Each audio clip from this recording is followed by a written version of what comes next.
এই মাত্র কিছুক্ষণ আগে ওই যে দেয় না মাস্ক বিক্রি করে, এই লোকটা ওই লোকটা অনেকদিন আমার সাথে দেখা করে, মাঝে মধ্যে আসে, কথা বলে, ঠিক আছে। আজকে আইসা আমি বললাম কেমন আছেন, কয় ভাই আছি আলহামদুলিল্লাহ ভালো আছি।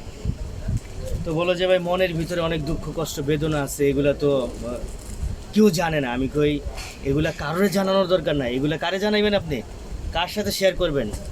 আপনি আপনার আল্লাহর সাথে শেয়ার করবেন, অন্য কারোর সাথে এগুলো শেয়ার করবেন না। আপনি যদি অন্য কারোর সাথে এগুলো শেয়ার করেন তাইলে সে আপনার দুর্বলতা জেনে যাবে এবং এগুলা নিয়ে সে হাসি ঠাট্টা করবে, উপহাস করবে আপনাকে। ও লোক খুশি হয়ে গেছে, প্লিজ হয়ে গেছে, কই ভাই আপনার কাছে অনেক কিছু জানলাম। আমি কই অ্যাকচুয়ালি জানার কোনো শেষ নাই, আপনার কাছেও আমি জানতে পারি। তো উনি আবার ঘটনার প্রসঙ্গে বললো, মুসা আলাহিসাল্লামের কথা বললো। মুসা আলাহিসাল্লাম আল্লাহর কাছে বলছিল যে, আল্লাহ বলছিল মুসা তুমি আমার কাছে চাও, কি চাইবা? পরে আবার মুসা আলাহিসাল্লাম বললো যে আল্লাহ আপনি আমার কাছে কি চাইতেন? ওনার কাছ থেকে অ্যান্সারটা নিয়ে নিল, উত্তরটা আল্লাহর কাছ থেকে নিয়ে নিছে যে আমি সুস্থতা চাইতাম। তো সুস্থতা আল্লাহ পাকের বহুত বড় নিয়ামত, বুঝছো, বহুত বড় নিয়ামত।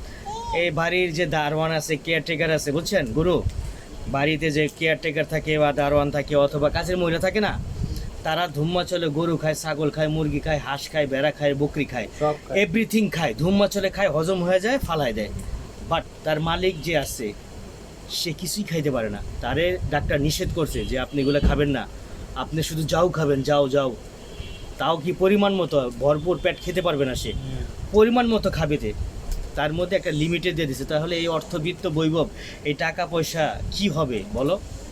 তুমি যদি খেতেই না পারো, তোমার যে কর্মচারী সে খেতে পারে, তুমি খাইতে পারলে না, তাহলে এইগুলোর পিছনে কেন এত ছোটাছুটি? কি গুরু, কথা ঠিক কি না? সুস্থতাই পৃথিবীতে সবচেয়ে বড় নিয়ামত। আরেকটা গুরু হচ্ছে, আরেকটা জিনিস ক্লিয়ার করি, সেটা হচ্ছে যে আপনি ধনী, এই ছোট ভাই, এই ছোট ভাই তুমি ধনী, তুমি যদি আল্লাহর হুকুম নবী তরিকায় চলো তুমি ধনী।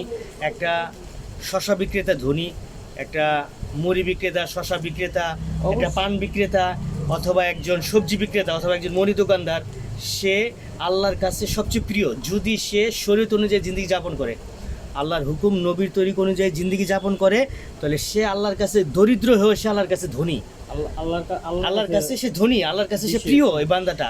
আর আরেকজন এই যে অনেক টাকার মালিক, সে অনেক অট্টালিকা, প্রাসাদ, ডুপ্লেক্স, ত্রিপ্লেক্স, বাগানবাড়ি, ঘনবাড়ি, সবুজ বাড়ির মালিক সে, বাট সে আল্লাহর কাছে অপ্রিয়। কেন? সে আল্লাহর হুকুম নবীর তরিকা থেকে যদি সে দূরে থাকে তাহলে সে আল্লাহর কাছে অপ্রিয়। সে ধনী হয়েও আল্লাহ পাকের কাছে অপ্রিয়।